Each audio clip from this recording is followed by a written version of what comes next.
오늘 하나님이 우리 모두에게 주시는 말씀은요, 사무엘 상에서 선택했는데요, 1장 7절, 2장 12절, 31장 4절 차례차례 천천히 읽어보도록 하겠습니다. 매년 한나가 여호와의 집에 올라갈 때마다 남편이 그같이 하매 분인나가 그를 격분시키므로 그가 울고 먹지 아니하니 엘리의 아들들은 행실이 나빠 여호와를 알지 못하더라. 그가 무기를 든 자에게 이르되 내 칼을 빼어 그것으로 나를 찌르라. 할례 받지 않은 자들이 와서 나를 찌르고 모욕할까 두려워하노라 하나 무기를 든 자가 심히 두려워하여 감히 행하지 아니하는지라. 이에 사울이 자기의 칼을 뽑아서 그 위에 엎드러 지매. 아멘.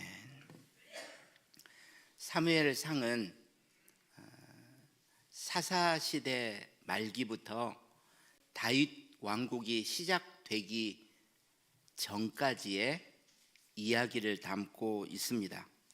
지난주 룻기에서 우리는 하나님이 보아스를 다윗의 증조 할아버지로 세우시는 것을 보았죠. 증조 할아버지니까 보아스하고 다윗 사이에 할아버지도 있고 아버지도 있는 거죠. 할아버지는 오벳이고요. 그 다음에 아버지는 이새입니다. 사무엘상에는 바로 그 할아버지와 아버지뻘 되는 두 사람이 등장하고 있습니다. 그래서 다윗 왕국이 시작되기까지 이스라엘을 이끌었던 거죠.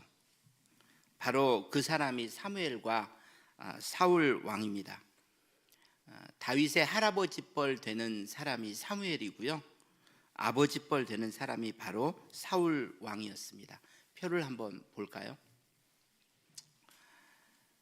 보아스에서 오벳으로, 오벳에서 이새로, 이새에서 다윗으로 지금 이 사사시대 말기에서 이렇게 역사가 흘러가는 것입니다. 그런데 이 오벳과 같은 연배가 사무엘이고요, 그리고 이새와 같은 연배가 사울이에요. 그래서 사무엘상은 사무엘의 이야기부터 시작되는 것입니다. 사무엘의 탄생 이야기가 처음에 나오는데요, 엘가나라는 레위인의 아내가 한나였습니다. 이 한나가 자식을 낳지 못하다가 아들을 낳게 되고 이 아들을 성소에 바치게 됐는데 그 아들이 바로 사무엘이 되는 것이죠. 그런데 이런 탄생 배경에는 한나를 괴롭혔던 분인나라는 여자가 등장을 해요. 한나는 첫 번째 부인이었고 분인나는 두 번째 부인이었습니다.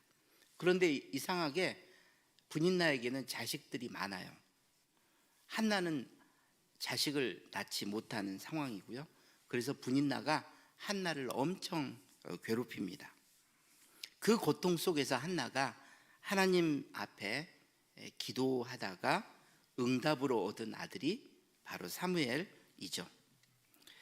여러분, 여기서 대충 여러분이 감을 잡으셨겠지만 우리가 주목해야 될 부분이요, 한나와 분인나가 대조가 되는 인물이라는 것입니다. 이 점을 기억해 두시고 다음으로 넘어가도록 하겠습니다. 사무엘을 성소로 한나가 바쳤을 때 그 당시의 대제사장은 엘리라는 사람이었습니다. 이 엘리에게는 홈리와 비느하스가 있는데 제사장이 되어서 아버지를 돕고 있었죠. 이제 아버지의 뒤를 물려받게 되는 사람들인 것입니다. 그런데 그들이 요즘 말로 하면 개차반이었습니다. 제사장의 직분은 가지고 있지만 그들은 그 직분을 활용해서 정말 나쁜 행위를 많이 했어요. 죄를 짓지 말아야 될 사람들이 오히려 죄를 많이 짓고 살았던 것입니다. 결국 이 두 사람은 비극적인 종말을 맞게 되죠. 블레셋과의 전쟁이 있어서 하나님의 언약궤를 가지고 나갔는데 전쟁도 패하고 언약궤도 뺏기고 블레셋 군사들의 손에 의해 죽게 되는 것입니다. 그 소식을 엘리가 듣고 너무 충격을 받아서 뒤로 넘어져서 또 죽게 되고요. 그래서 그들 대신에 사무엘이 대제사장이 되어서 이스라엘을 섬기게 되는 거죠. 눈치가 빠른 분은 여기에서도 대조되는 인물이 등장한다는 것을 간파하셨을 거예요. 바로 사무엘과 엘리의 두 아들입니다. 사무엘상은 이 두 사람들을 대조하고 있죠. 이것도 기억해 두시고 다음으로 넘어갑니다. 사무엘이 이스라엘을 다스린 지 시간이 많이 흘렀습니다. 나이가 아주 많아졌을 때 백성들이 사무엘에게 와서 이런 요구를 하는 거죠. 우리에게도 이방 민족처럼 왕을 세워주십시오. 그 왕이 우리 대신 전쟁터에 나가서 우리를 위해서 싸울 수 있었으면 좋겠습니다. 그러자 사무엘이 반대를 하죠. 아니, 하나님이 이스라엘의 왕이신데 무슨 왕을 세우란 말이냐. 그런데도 백성들은 아랑곳하지 않고 더욱 거세게, 아니요, 우리에게는 왕이 필요합니다. 눈에 보이지 않는 하나님보다 눈에 보이는 인간 왕을 원하고 있는 겁니다. 하나님은 사무엘에게 백성들의 요구대로 해주라고 말씀하십니다. 그래서 세워진 사람이 사울 왕입니다. 사울 왕은 이스라엘 최초의 왕이 되는 거죠. 그리고 그 백성들의 기대대로 이방 민족으로부터 이스라엘을 건져내는 일을 합니다. 사울은요, 거의 모든 전쟁에서 패한 적이 없었던 사람입니다. 대단한 왕이죠. 하지만 그런 업적과는 달리 하나님과의 관계에서는 사울 왕이 실패자에 가깝습니다. 하나님이 원하시던 왕의 모습으로 살아가지 않은 거죠. 하나님은 인간 왕이 하나님의 뜻을 백성들의 통치에 실현시키는 그런 대리자의 역할을 하기를 원하셨습니다. 하지만 사울은 그렇지 않았어요. 오히려 이방 민족의 왕과 닮아 있었던 사람이었습니다. 그래서 하나님이 사울 다음에 새롭게 세우신 왕이 다윗이죠. 이 다윗을 사울 왕이 그렇게 미워하잖아요. 자기 대신 하나님이 왕으로 세울 사람이라고 생각하니까 미워할 뿐만 아니라 죽이려고 하는 거죠. 평생 그렇게 쫓아다니고 추격합니다. 바로 여기서 눈치채셨을 것입니다. 아, 이 사울과 다윗도 대조가 되는 인물이구나. 이걸 한번 정리해 보도록 하겠습니다. 사무엘상은 다음과 같은 대조 인물들을 등장시켜서 이야기를 전개해 가고 있습니다. 처음에는 한나와 분인나, 그리고 사무엘과 엘리의 두 아들, 그리고 마지막에는 다윗과 사울. 왼쪽에 있는 사람들과 오른쪽에 있는 사람들이 분명히 대조가 되고 있죠. 그러면 여기서 생각을 해봐야죠. 도대체 무엇을 가지고 대조를 시키고 있는 것일까? 왼쪽의 사람들과 오른쪽에 있는 사람들 모두가 공통점이 있죠. 이들은 다 하나님을 믿고 있다고 스스로 생각하는 사람들입니다. 말도 그렇게 했겠죠. 그리고 하나님에 대한 지식을 어느 정도 가지고 있는 사람들이에요. 심지어 엘리의 두 아들이나 사무엘은 제사장의 옷을 입고 있었고요. 사울과 다윗은 왕의 옷을 입고 있었던 사람들입니다. 하지만 이 사람들은 극명하게 대조가 되는 부분이 있어요. 차이가 나는 부분이 있다는 것입니다.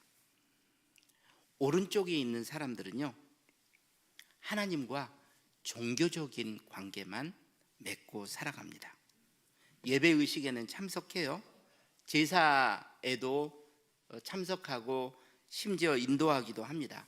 하지만 그들은 하나님을 개인적으로 만나는 갈망은 없어요. 그냥 하나님은 내가 종교 의식을 수행하는 대상에 불과한 것입니다. 그러니까 그들은 하나님이 나에게 무엇을 원하시는지를 물으려는 생각이 없어요. 오히려 하나님이 내가 원하는 것을 해주기를 바라는 사람들입니다. 반대로 왼쪽에 있는 사람들은요, 오른쪽에 있는 사람들과는 달리 하나님과 인격적인 관계를 맺는 사람들입니다. 인격적인 관계를 맺는다는 말이 무슨 말이겠어요? 개인적으로 하나님을 만나려는 갈망이 있다는 것입니다. 그러니까 공예배에 참석할 뿐만 아니라 개인적으로 하나님을 만나는 시간을 스스로 갖는 사람들입니다. 그리고 이 사람들은 하나님이 내게 무엇을 원하시는지를 알고 싶어해요. 그래서 하나님의 뜻대로 살고 싶은 사람들이 바로 이 왼쪽에 있는 사람들입니다. 이것을 한마디로 이렇게 요약할 수 있을 것 같아요. 또 표를 보여주시죠. 이 왼쪽에 있는 한나, 사무엘, 다윗을요, 저는 신앙인이라고 부르고 싶습니다. 분이나 엘리의 두 아들 사울은 종교인이라고 부르고 싶어요. 왜 이런 이름을 붙이냐면요, 그 가운데 있는 것처럼 신앙인은 하나님과 인격적인 관계를 맺는 사람이고요, 종교인은 종교 의식적인 관계만 맺는 사람이기 때문입니다. 결국 사무엘상은 사사시대 말기부터 다윗 왕국이 시작되는 그때까지 역동적인 이야기를 전개해 가는데요, 그 속에서 우리로 하여금 이 신앙인과 종교인을 보여주고 있다는 것입니다. 그래서 우리로 하여금 종교인의 길이 아니라 신앙인의 길을 걷도록 도전하고 있는 거죠. 그래서 오늘 설교에서는 종교인의 초점을 맞춰서 분인나 엘리의 두 아들 사울에게서 어떤 종교인의 모습이 나타나고 있는지를 한 가지씩 살펴보기를 원합니다. 그래서 우리 모두가 혹 벗어버려야 될 종교인의 옷을 입고 있다면 우리가 그 옷을 벗고 신앙인의 옷을 갈아입는 그런 은혜가 있기를 주님의 이름으로 축복합니다. 첫 번째로 분인나에게서 보이는 종교인의 모습은 무엇일까? 제가 분인나의 이야기를 곰곰이 보면서 깨닫게 된 것은요, 분인나는요, 하나님에 대한 의식이 없어요. 더 구체적으로 말씀드립니다. 하나님이 내가 생각하고 말하고 행동하는 것을 보고 계시고 알고 계시다는 의식이 없는 것입니다. 코람데오라고 우리가 말하죠. 하나님 앞에서 살아가는 신전 의식을 분인나는 갖고 있지 않아요. 그래서 종교인이라고 말할 수 있습니다. 분인나와 한나의 이야기 속에서 분인나는 늘 한나에게 화가 나 있죠. 자기는 자식들을 이렇게 많이 낳아줬는데 자식을 낳지 못하는 저 한나를 남편이 더 자기보다 사랑하는 거예요. 그러니 한나를 계속 못 살게 굴고 있는 거죠. 그런데 사무엘상은 놀랍게도 어떤 부분을 기록하냐면요, 분인나가 한나를 괴롭히는 것이 성소에서도 계속되고 있다는 거예요. 실로에 있는 성소에 올라가서 예배를 드리는 상황 속에서도 분인나는 한나를 계속 괴롭히는 것입니다. 1장 3절을 보면요, 엘가나가 늘 가족을 데리고 매년 실로로 올라가서 예배도 드리고 제사를 드립니다. 4절, 화목제를 드리면 그 남은 고기를 이 가족과 함께 나눠 먹는데, 엘가나가 먼저 분인나하고 자식들에게 다 나눠준 다음에 한나에게 주는데, 한나에게는요 2배를 주는 거예요. 갑절을 주는 겁니다. 이걸 본 분인나가 참지를 못하죠. 엘가나는 한나가 한나를 사랑하기도 하고 또 불쌍하기도 해서 그렇게 한 것 같아요.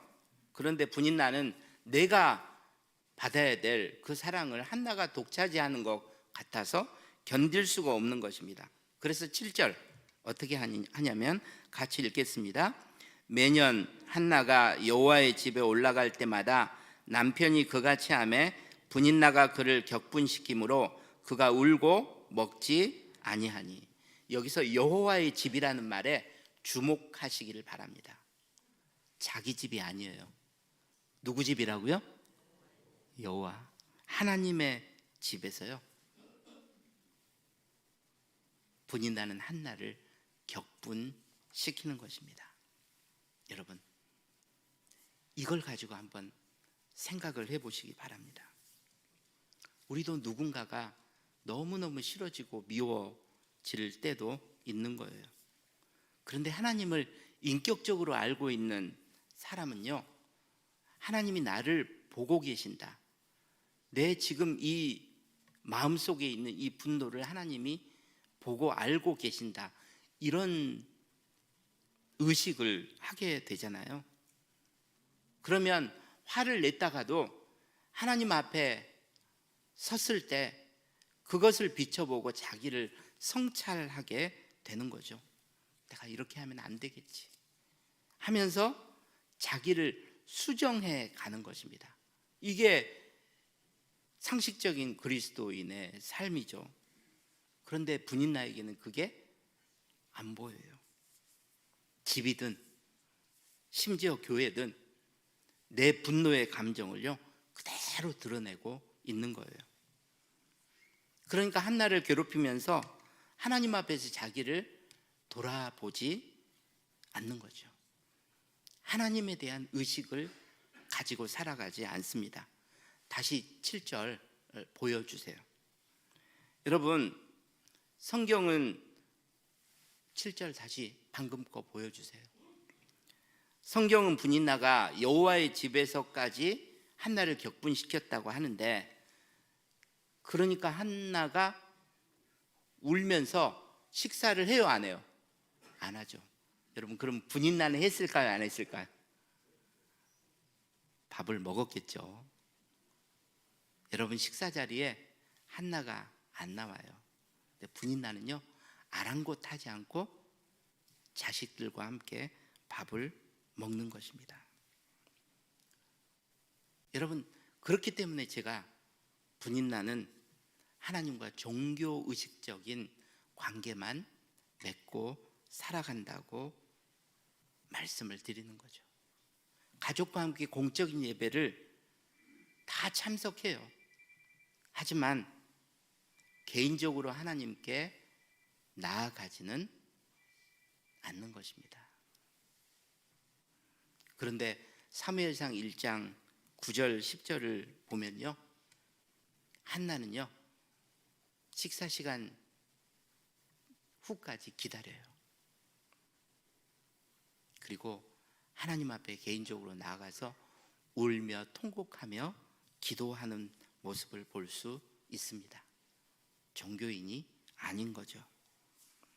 사랑하는 여러분, 종교인은 하나님이 나를 보고 계시고 알고 계시다는 의식이 없습니다. 그러므로 자기를 성찰하고 수정해 가지 못하는 거죠. 두 번째로 엘리의 두 아들에게서는 어떤 종교인의 모습이 보이냐?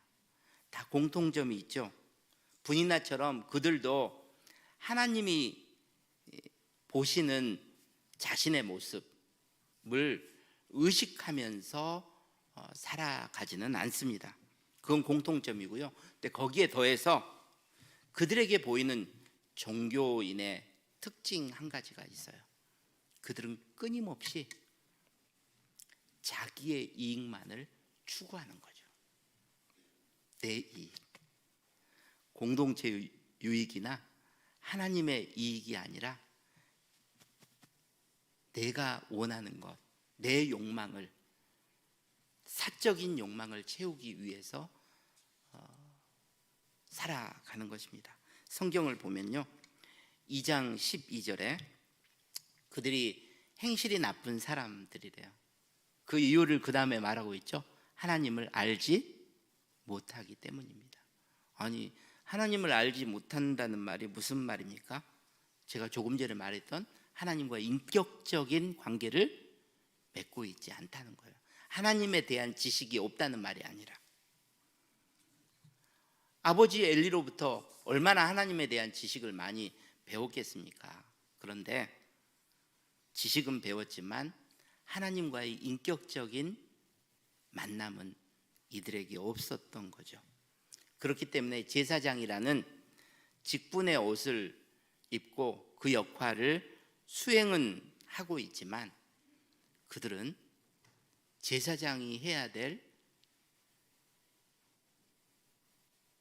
역할보다 더 자기의 직분을 남용하고 있는 거죠. 그들에게 있어서 직분이란 내가 원하는 것, 내 이익을 실현하는 수단에 불과했던 것입니다. 원래 이 백성들이 화목제를 드리게 되면요, 기름 부분만 하나님께 태워드려요. 기름 부분만. 그리고 남은 고기는 삶아요. 왜 삶겠습니까? 피를 다 없애야죠. 그리고 이 중동 지방은 날씨가 덥기 때문에 그냥 놔두면 부패할 수 있어요. 그래서 삶아가지고 더 오래 보관을 하는 거죠.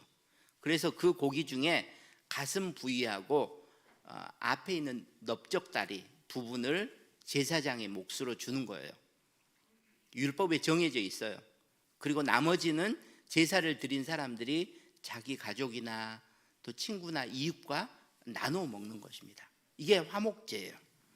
그런데 13절을 보면요, 엘리의 두 아들은요 사환을 보내요. 제사가 끝나고 이 고기를 삶고 있는데 사환을 보내서 솥에 갈고리를 넣어가지고 거기서 걸리는 고기는 다 자기 거예요. 여러분, 작은 게 걸리겠어요? 큰 게 걸리겠어요? 큰 게 걸리는 거예요. 더군다나 15절을 보면요, 아직 기름을 태우기도 전인데 여러분, 삶은 고기가 맛있겠어요? 구운 고기가 맛있겠어요? 그 사람들도 구운 고기가 맛있는 걸 아는 거죠. 그러니까 기름을 아직 태우기 전인데도 기름 부분이 있는 맛있는 부분이 있잖아요. 그걸 내가 떼어서 가지고 가겠다고 하는 거예요. 여러분, 어처구니가 없잖아요. 그리고 2장 22절을 보면 아버지 엘리의 눈을 피해서 어떤 짓까지 하냐면 성소에서 일하는 여자들을 건드려서 동침까지 하는 것입니다. 여러분, 이게 자연스럽게 합의해서 이루어진 거겠어요? 협박이 동원됐겠어요? 협박이 동원되는 거죠. 왜? 성소에서 일하면 그 일한 값을 받는데 너 일하지 못하겠다, 못하게 하겠다, 이런 협박을 하는 것입니다.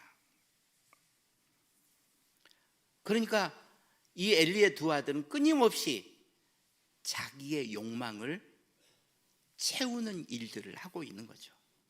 제사장의 옷을 입고 있지만 그러기 위해서 직분을 남용하고 율법을 어기는 것은 너무나 자연스러웠던 것입니다. 이 모든 것을 엘리가 나중에 알게 돼요. 화도 나고 낙심도 됐겠죠. 그래서 부릅니다. 23절, 너희의 악행이 백성들에게까지 알려졌는데 24절, 그렇게 하지 말아라. 너희들이 그렇게 하면 백성들이 다 따라하지 않겠냐. 자, 이 말을 듣고 엘리의 두 아들이 자신들의 악한 행위를 멈췄을까요? 안 멈췄을까요? 안 멈췄겠죠. 그들은 하나님을 두려워하는 마음이 없었던 것입니다. 여러분, 이 정도 되면 아무리 내 자식이라도 엘리가 어떤 결정을 내려야 마땅합니까? 그들을 제사장직에서 뭐 해야 돼요? 파면시켜야죠. 여러분, 그런데 엘리는 그렇게 하지 않습니다. 아니요, 못해요. 왜 못하냐면요, 내가 사랑하는 이 자식들에게 제사장의 옷을 입혀줘가지고 이들이 제사장이 누리는 그 특권을 다 누리게 하고 싶은 거예요. 여러분, 그러니까 하나님이 이제는 그들의 죄를 멈추셔야 하는 거죠. 그러기 위해서 하나님은요, 그들을 죽이시기로 작정하는 것입니다. 그래서 아까 말씀드린 것처럼 비참하게 자신의 생애를 마치게 되는 거죠. 여러분, 엘리의 두 아들을 보면서 그거 우리와 너무 거리가 먼데? 여러분, 이렇게 생각할 수 있습니다. 우리는 그 정도는 아니잖아요. 그건 최악의 삶이고 우리는 그렇게까지 살지는 않습니다.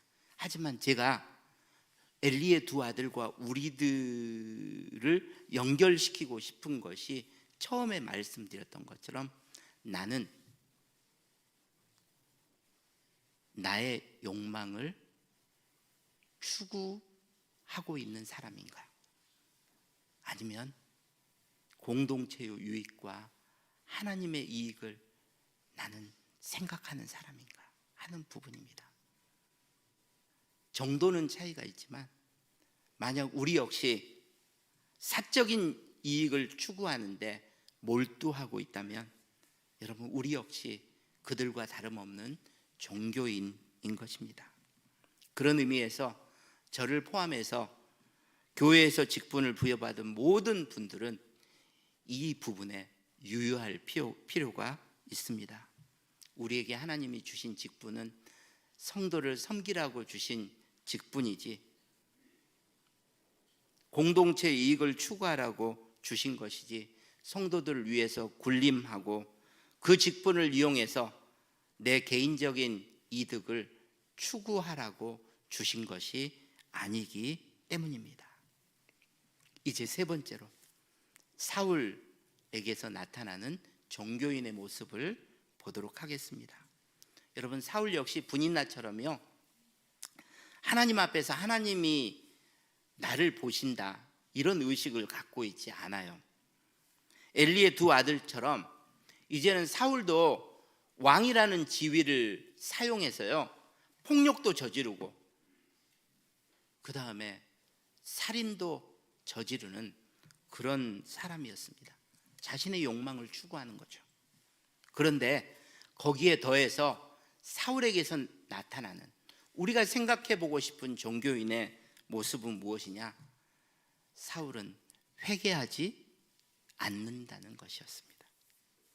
하나님은 계속 사울에게 회개의 기회를 주시는데 사울은 그것을 거절해 버리는 거죠.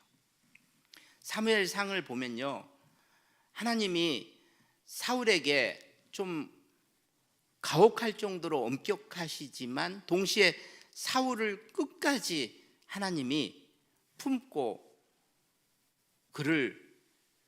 그에게 관대하게 은혜를 베푸시는 것을 볼 수가 있습니다. 하나님께 계속 불순종하니까 하나님이 너 더 이상 왕으로서 너는 살지 못해. 내가 너를 버렸어. 이렇게 선언을 하죠. 굉장히 가혹하게 보이는 대목입니다. 하지만 하나님은 그렇다고 해서 사울을 강제로 왕위에서 끌어내리시지 않아요. 사울은 죽을 때까지 이스라엘의 왕이었습니다. 제사장 가족을 85명이나 학살을 했는데도 하나님은요, 사울을 끌어내리시지 않아요. 물론 하나님으로부터 내가 너를 버렸다라는 말을 들었기 때문에, 새로운 왕을 세우겠다는 말을 들었기 때문에 사울은 계속해서 누군가가 내 자리를 빼앗지 않을까 하는 두려움을 가지고 살고 있었습니다. 그런데 골리앗을 죽인 다윗이 막 인기가 올라가니까, 그래, 이놈이 내 자리를 차지하겠구나. 그래서 다윗을 끝까지 죽이려고 쫓아다니는 거죠. 그런데 아무리 다윗을 추격해도 사울은 성공하지 못해요. 다른 전쟁에서는 다 이겼는데 다윗을 추격하는 데는 실패하고 마는 거죠. 오히려 다윗에게 꼼짝없이 죽을 위기를 2번이나 겪습니다. 다윗이 맘만 먹으면 사울을 죽이는 거죠. 그런데 다윗이 2번이나 살려주잖아요. 여러분, 다윗이 살려준 것이지만 그 배후에는 하나님이 사울을 살려주신 줄 믿습니다. 하나님이 왜 살려주셨겠어요? 사울에게 또 기회를 주시는 거죠. 그가 달라질 수 있도록, 회개할 수 있도록 하나님이 기회를 주시는 거예요. 그런데 사울은 회개하지 않습니다. 다윗 앞에서 눈물을 흘리면서 용서를 구하는 것처럼 보였는데, 시간이 지나면 언제 그랬냐는 듯이 또 다윗을 죽이러 다니는 거죠.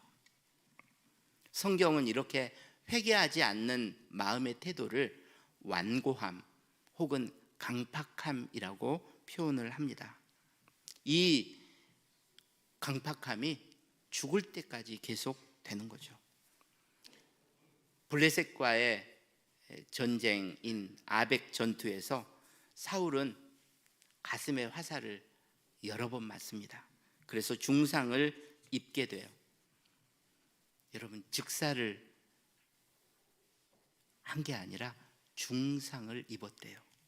아직 살아있는 것입니다. 하나님이 왜 바로 즉사를 안 시키고 중상을 입게 하셨겠어요? 사울에게 마지막으로 또 기회를 주시는 것입니다. 회개할 수 있도록. 그런데 사무엘상 31장 4절을 보면요, 사울은 그 순간에도 자기 자신만을 생각합니다. 내가 이대로 만약 생포가 돼버리면 중상도 중상이려니와 블레셋에게 온갖 모욕과 수치를 다 당할 거야. 난 그렇게 내 마지막을 만들 수 없어. 그래서 자기의 호위병에게 부탁을 해요. 네가 대신 나를 좀 죽여달라고요. 근데 호위병이 두려워서 그걸 하겠습니까? 그러니까 사울이 스스로 명예 자살을 선택하는 것입니다. 자기 칼에 엎드려서 죽는 거죠. 여러분, 이 부분이 굉장히 아이러니컬한 장면인데요, 사울은 10년 이상을 다윗을 죽이려고 그 칼을 들고 다윗을 추격했잖아요. 근데 마지막에는 그 칼로 누가 죽어요? 다윗이 죽어요? 자기가 죽어요? 자기가 죽는 거예요. 어쩌면 하나님이 네가 그 사람을 죽이려고 했던 그 칼이 너를 항상 겨누고 있었다는 것을 왜 몰랐니? 이렇게 말씀하고 계시는 것 같기도 합니다. 만약에 이때 사울이 하나님 정말로 죄송합니다, 내가 지금까지 하나님의 마음을 아프게 했던 모든 것을 용서해 주실 수 있겠습니까? 그러면 하나님이 왜 사울을 받아들이고 용서하지 않으셨겠어요? 십자가 예수님 옆에 달렸던 강도에게 하신 말씀처럼 네가 오늘 나와 함께 낙원에 있으리라 말씀하셨겠죠. 하지만 사울은요, 회개하지 않아요. 여러분, 이 부분이 사실은 무서운 대목입니다. 저는 종교인이 얼마든지 변화될 수 있다고 생각합니다. 신앙인이 될 수 있죠. 여러분, 그런데 종교인으로 내가 계속 살아가다 보면요, 내 안에 강팍함이 생겨서 사단이 내 마음을 계속 이 강팍함 속에 머물게 하고 종래에는 회개조차 못하는, 안 하는 사람으로 생애가 끝날 수도 있다는 사실입니다. 사랑하는 여러분, 사무엘상은요, 신앙인과 종교인의 모습을 우리에게 보여주고 있습니다. 그렇다고 해서 제가 이걸 가지고, 자, 우리 누가 자기는 종교인인지 손들어 보세요. 저는 신앙인과 종교인으로 여러분들을 구별할 생각이 없습니다. 저는요, 우리 모두에게 이 두 가지 모습이 함께 섞여 있다고 생각을 합니다. 정도의 차이는 있겠죠. 어떤 사람은 더 종교인의 모습이 많고 신앙인의 모습이 더 많을 수도 있죠.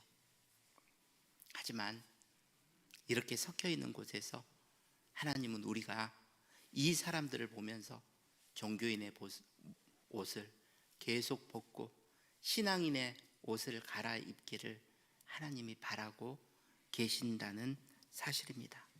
그래서 우리로 하여금 종교인이 아니라 신앙인의 길을 평생 걸으라고 주님이 우리에게 도전하고 계시는 거죠.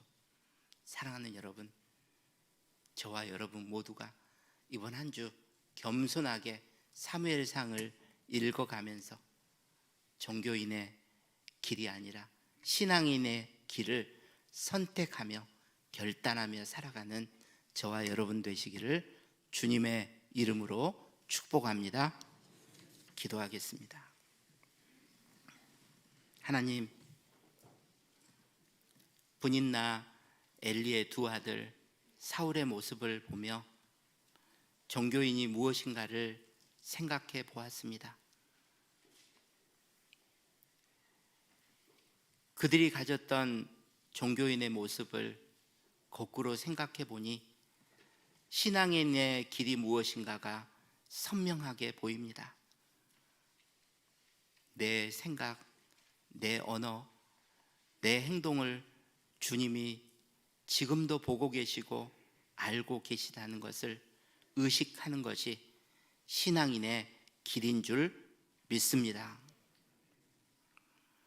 내 이익보다 공동체의 유익을 생각하고 하나님의 이익을 생각하는 것이 신앙인이 가야 할 길인 줄 믿습니다. 주님이 우리에게 회개를 원하실 때 철저하게 나 자신을 돌이켜 주님께로 돌아가는 것, 그것이 우리가 매일매일 걸어야 할 신앙인의 길인 줄 믿습니다. 이 신앙인의 길을 지금보다 더 잘 걸어갈 수 있도록 성령님 우리 모두를 다스려 주시옵소서. 예수님 이름으로 기도하옵나이다. 아멘. 우리 이 시간 연약한 부분에 손을 얹도록 하겠습니다. 또 마음의 소원을 가지신 분은 가슴에 손을 얹고 우리 기도하도록 하겠습니다. 하나님, 우리의 마음속에는 종교인의 모습도 있고 신앙인의 모습도 있음을 주님 앞에 고백합니다. 어쩌면 우리 안에 선과 악이 섞여 있고 어둠과 빛이 섞여 있는 것 같습니다. 주님, 비옵기는 우리 안에 있는 악이 선을 이기지 못하게 하여 주시옵소서. 어두움이 빛을 이길 수 없듯이 종교인이 내 안에 있는 신앙인의 모습을 이기지 못하도록 성령이시여 우리를 붙들어 주시옵소서. 말씀을 읽으며 기도를 하면서 우리 모두가 이번 주에 한나 그리고 사무엘, 다윗과 같은 신앙인의 심령을 더 많이 소유할 수 있도록 주여 도와 주시옵소서. 이 시간 우리의 모든 연약함을 주님 앞에 고백합니다. 주여, 우리 성도들 아프고 약해지고 때로는 기능이 마비되고 무엇인가 막혀 있어 힘들고 어려운 상황에 있는 모든 지체들을 주님이 고치시고 싸매시고 치료하여 주시옵소서. 모든 것 하실 수 있는 주님이 우리 사랑하는 성도들 더 아프지 않도록, 더 힘들지 않도록 이번 주에도 주님이 강건케 하여 주시옵소서. 주님, 마음의 소원을 가지고 주님 앞에 간절히 기도하는 지체들 있습니다. 주여, 우리 성도들 필요한 것 주님 앞에 간구할 때 우리의 쓸 것을 아시는 주님이 하늘문을 여시고 채워 주시옵소서.